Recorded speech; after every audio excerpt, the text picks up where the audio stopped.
Well, Leonard Miron and myself, JB at Sea, here we are on the beautiful ship Virtuosa.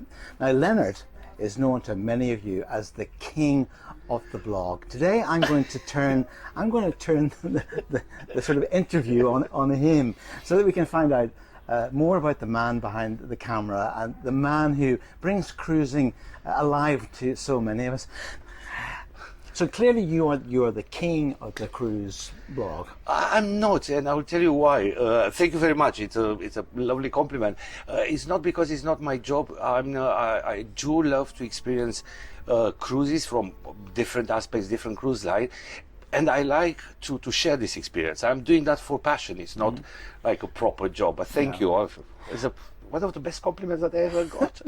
Well, of course, I say it as somebody who's benefited because, like, for example, this is my first time on MSC, never mind Virtuosa. So before coming on the cruise, probably like many of the people who watch your videos, I watched your videos and other bloggers just to get a sense of what I'd experienced on this particular ship. So it was very helpful in preparing. Thank you. Now, clearly, your journey with cruising had a beginning. How did you get the bug? You laugh because my first cruise was an unexpected coincidence. I booked with a travel agent a resort holiday, and that was 7 years ago. And something happened in that hotel. We could not go there, and the travel agent offered me as an alternative a cruise with another Italian company, and with Costa. And I was not very happy with the idea because I didn't think that it's what I wanted. And that was 7 years ago, and since then I cannot imagine any other way to spend my time off, my holidays, apart of being on the ship. So, but of course, many of our fellow cruisers, having done one cruise, like both of us, it gets into the blood. As you quite rightly say, there's something about this life that's infectious. I always said that cruising is like Marmite for breakfast. You love it or you hate it. Doesn't exist a middle way. So. Yeah, obviously, I absolutely love it. I've been on Virtuosa for the first 3 maiden voyages. Actually, I booked the first one, the first 4 days, and in the 3rd day I said, oh, I love it, I want to stay for the second one, so I booked on board the second one. In the 2nd day of the second one, I said I want to stay another 4 days. I could stay for all 4 maiden voyages, but I didn't have any clean clothes, so I said maybe it's good to go back home. And here you are for the first 7, well, the second 7 day. The second 7 day, yeah. Chris. And of course, you're probably like me. We were looking forward to going up to Greenock, but unfortunately, the Scottish government prevented us from doing that. There are things that happens, and maybe that makes the entire experience something to always remember. Because if everything will be perfect, will be another memory of another cruise. But if events happens, you remember. And I think what it's important to remember is the way how MSC, both shore and ship staff, they acted and reacted to that very short notice event. So I suppose it's the times that we live in, isn't it? It's the pandemic where here we are with another extension, and I guess with some of the cruise companies, they'll be watching very carefully. Yeah, of course. And you have I suppose you have the same feeling that me personally, I feel safer on board than at home. Well, certainly on this cruise, because when we had to show our inoculation proof before we got on, and then of course we were tested again, and we were tested mid-cruise.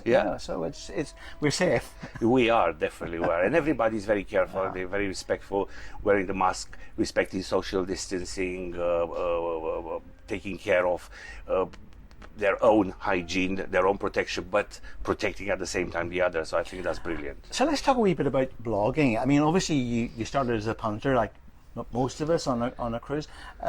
Where did you get the idea that you'd like to share the knowledge that you were clearly gaining and the joy that you were having from cruising with the general public?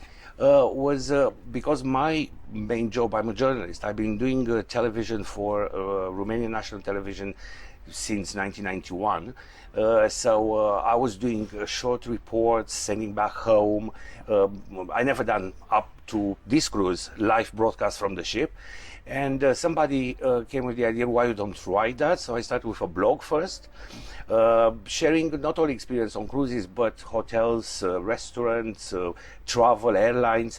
And after that, I moved more serious during the pandemic when I had a lot of time in my hands. I started to do it a little bit more, let's say, professional, like proper half an hour show and so on. And I absolutely love it. And the fact that I have viewers, I cannot say that, I have millions of hits, because my type of reports, my type of story, my type of cabins, for example, are targeting a certain segment of the market. Yes. I don't have reports about interior cabins or balcony cabins. We always travel, me and my partner, in this kind of top-end cabins, so not necessarily everybody's interested in that. So, but of course, it's important to know who you're talking to, isn't it? And then give them the who, how, what, why, exactly. when, and where. Journalism, as you say.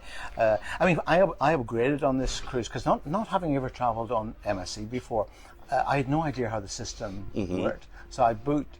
Just to get on the cruise, I booked in I think it was an ocean view cabin, and then went through the upgrade process, but then was pleasant because I've never experienced the yacht club where we are sat right now. Yeah. But of course, I guess whenever you experience something like this, then it spoils you for life, and you want to do correct. And it's another thing. Because I'm journalist from the professional point of view. I always thought that as a journalist, as a blogger, as a vlogger, you have two main duties: to inform and to educate. Yes. And this kind of information about, look, you can have something better. It's an investment, but that will bring a lot of upgraded services, upgraded living space, upgraded experience. It's a kind of education. And I have friends with me this time on this cruise that they never travel in suites, and they said, yeah, we'll try. And they did the same. They book a balcony, and they went through the upgrade process, and they said, how we can go back to anything else. It's exactly what you said. Now let's talk a wee bit to the people who respond, people who do view your blogs. Do you get many people coming back to you and even asking you questions? Leonard, can you just give us the answer to? Yeah, they do, and it's very, very interesting because it's not only asking questions or posting messages. I receive a lot of feedback. For example, I remember in one of the maiden voyage, I decided to do a story about all the bars on board. So I was filming cocktails and I was downloading all the menus, but again, coming from a television, having a television background, I'm very into special effects, in changing colors and moving images. And somebody said, oh, it was very interesting, but we could not read the prices. Can you stop doing all this stupid, childish editing? Yes, it looks pretty, but I can't read it. Exactly. And I said, oh, do you know something? I always consider in all my jobs and all my life that feedback is a gift. So I said, yeah, you're absolutely right. And I re-edit that bit, and at the end of the day, if somebody's telling you something, he's doing for a reason, so you can.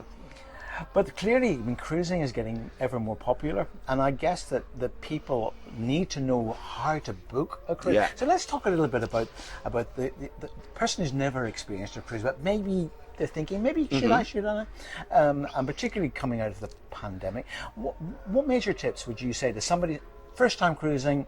Where should they start? I think first start to sit down with your family and try to think of two hypothetical situations. One, I'm not talking about this cruise because this is different around the UK, but I'm talking about, let's say, Mediterranean cruise. And you want to go with your family of four and see Rome, Naples, Palermo, Florence. Let's do it like a normal MSC itinerary.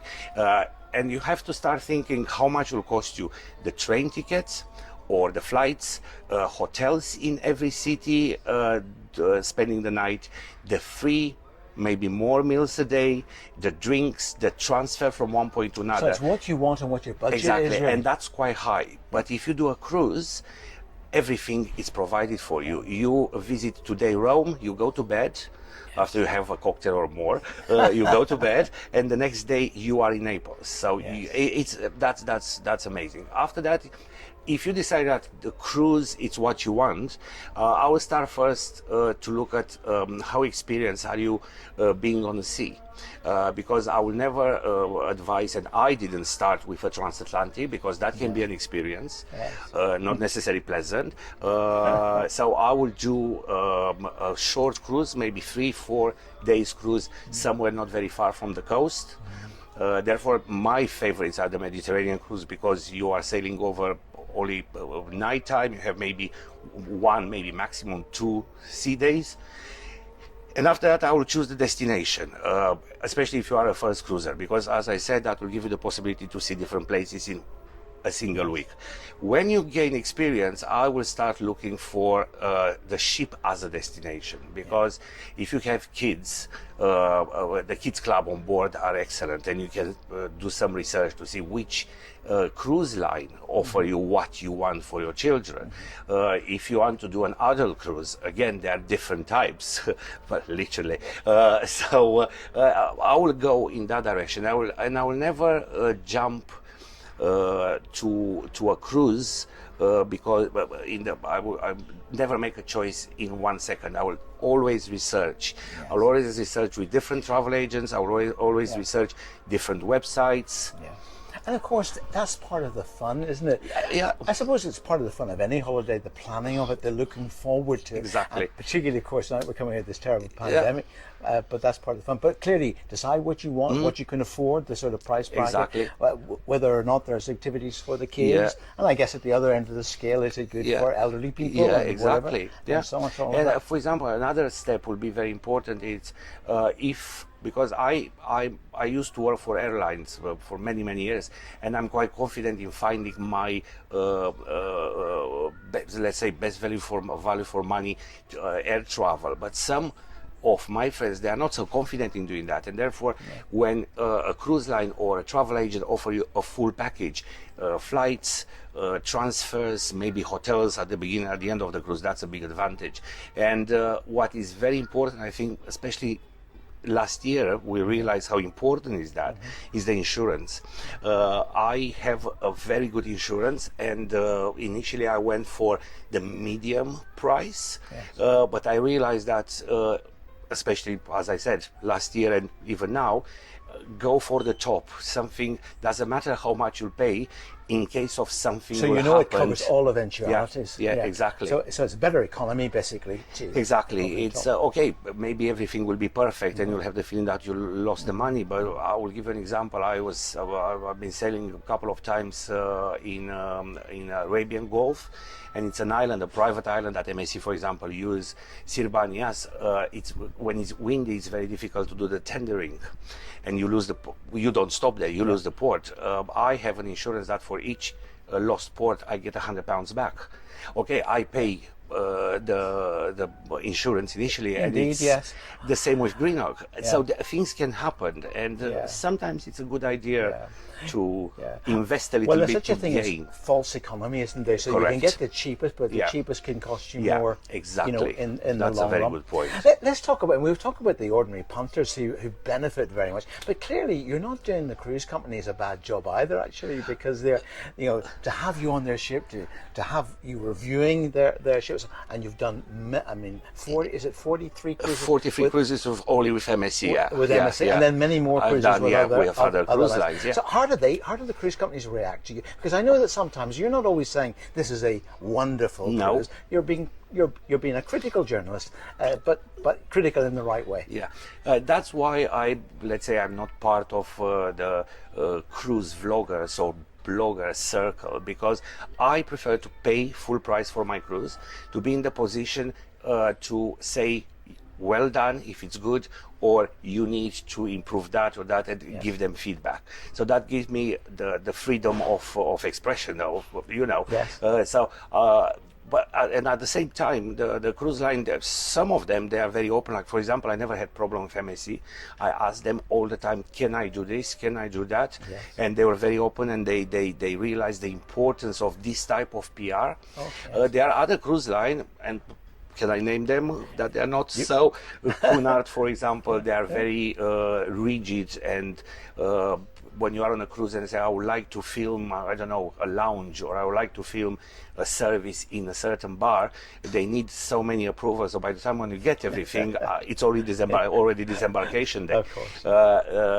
And other cruise line that they don't care. For example, NCL, they think, you can say whatever you want. We have our market. We'll always find somebody who trusts us and so on. So, but I absolutely love to do this job, and I managed to build from one cruise to another a different type of sending to my viewers. Let's say the information, because, for example, this in the maiden voyage, I was doing live reports on YouTube, which was easy because I was recording today and posting in the evening when I had a signal.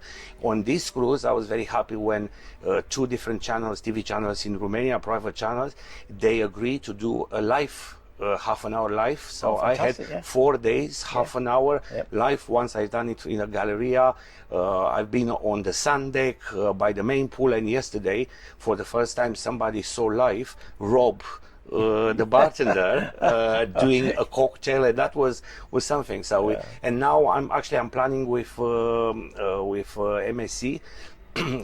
We're working on a project that I would like to bring a cameraman on board, a team on board, to do what, if you want, Jim McDonald is doing in England. Indeed, yeah. But this time I don't want to focus on the ship or on the destination.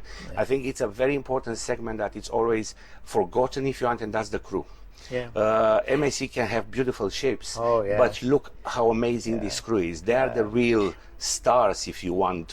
It's something actually that has always amazed me, really, because having been on a number of cruises, you know, myself, not MSC, but on other lines, I don't think that the cruise lines make enough of their staff. So, for example, when the captain does his talk, often the theatre is full, but actually the entertainment manager, the people who clean the cabins, you know, who make the wheels turn, everyone has a story to tell.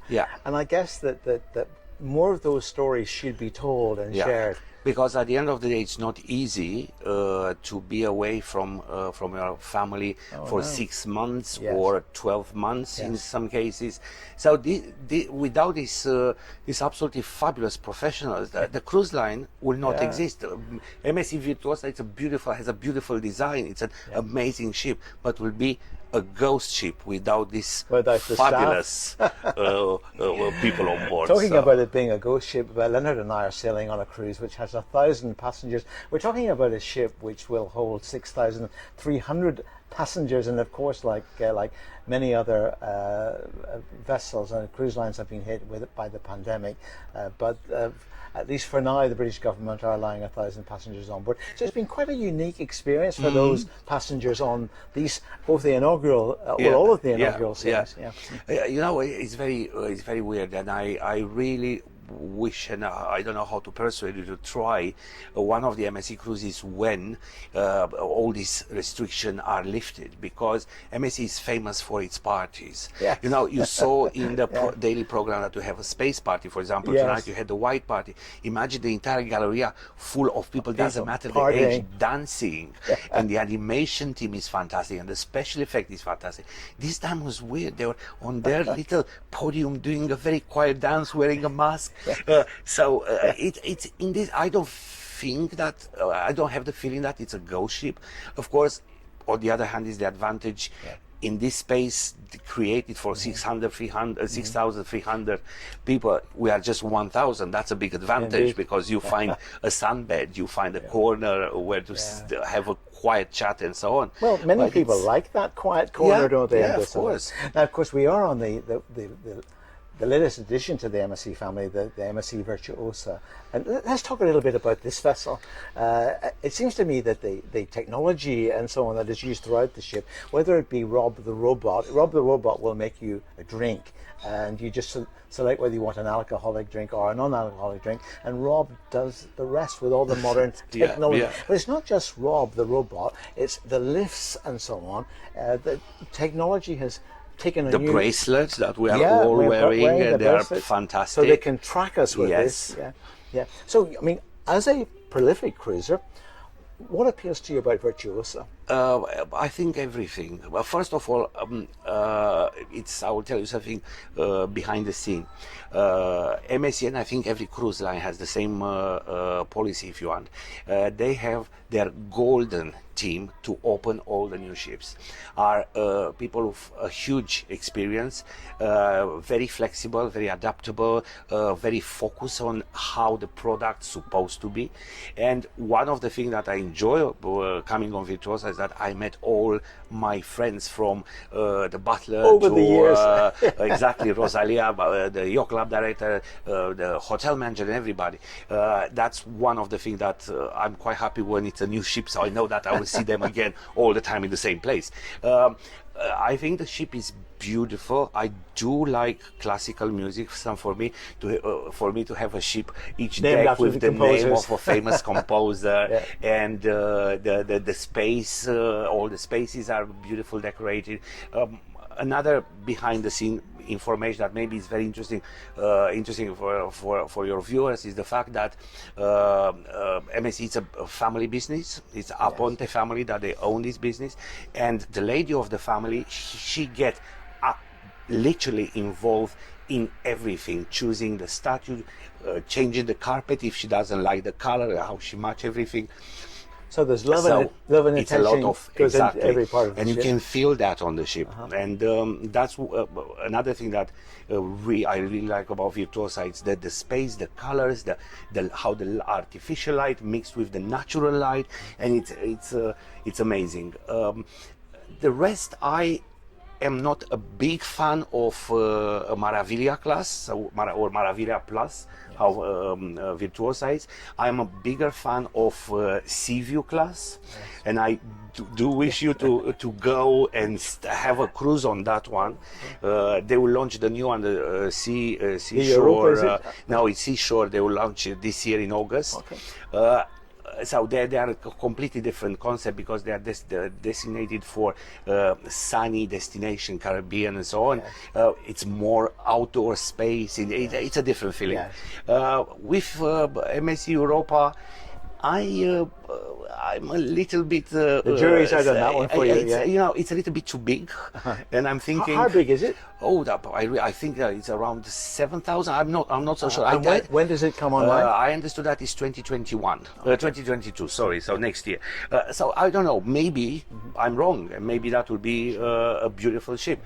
But I do like Virtuosa, and it's nice. And the fact, you remember in Titanic, is that at the beginning of the movie is that line when the old version of Rose was talking. Look at my skin when I'm talking. I have goosebumps when she's saying. The ship was brand new. You can feel the smell. The bed sheets were never used. The china was never used. That was the feeling when we came on board on 20th of May. It was absolutely fantastic, and you can feel that it's a new ship. Everything. You go to the show, and you look at the costume. You can see the trousers are brand new, they are shiny, they are sparkling. Exactly. So entertainment, it's another reason for which I absolutely love Virtuosa, because the musicians, they are very good.